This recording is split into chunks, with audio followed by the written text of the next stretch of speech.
mizo chunga computer zirna ta na siam ania ta chuan simple deuh te nan thai lang ve don ania ta chuan a thiam ber ka ni lawa mi thiam tak po ni lawa ma ro chu kan ma mo chin ni tina kan ma mo thin ani atu nang la ya chuan computer hi television kan om thei lawa chu bang chuan he channel kal tang hian thei ang kan hriat lo ang te mo kan hriat te polo ni to mai theya ma ro chu tangkai tura ka ngai te kan ron cho ve don ania viewers ten nim lo subscribe saka binom like satu khan kan som tak me cheu ni masapera chuan Microsoft Office Word kan lu taka Microsoft Office lo ma Microsoft Office Word kan lu tanga ta chuan hi kan handa anga ti hian Microsoft Office button hi Office button tin ziaka customize quick access toolbar ania chuan hi title bar nia hi title bar ta hian hi kan save chuan a hming hi ta hin lo lang thin ani chuan hi title bar ania chuan helai mi home insert page layout reference mailing review view ti velom hi ribbon tabs ania ribbon tabs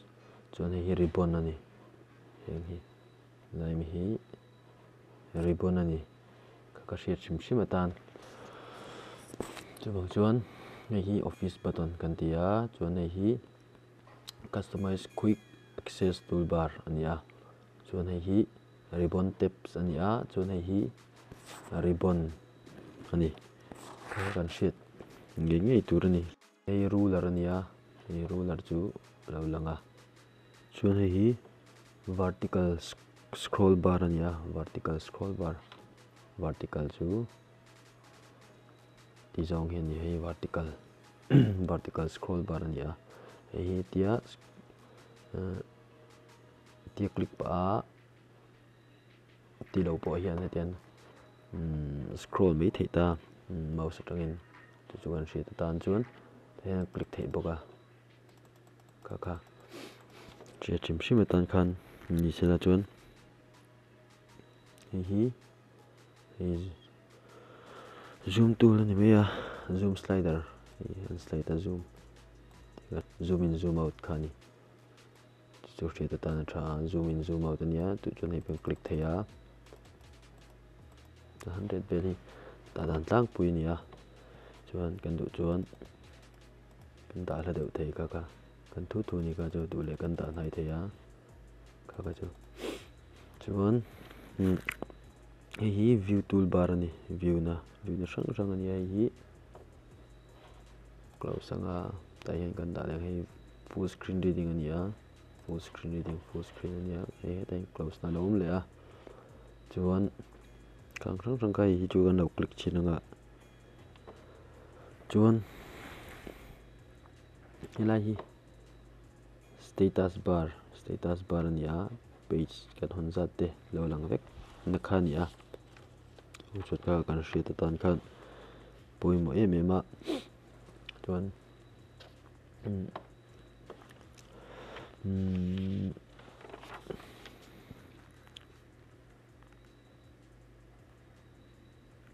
chuan hei ta hian horizontal tan vertical scroll bar oma ta hian horizontal om tur chuan hi kan zoom in vakanga kan zoom vakan hei horizontal scroll bar ania hi ti zong hian horizontal chu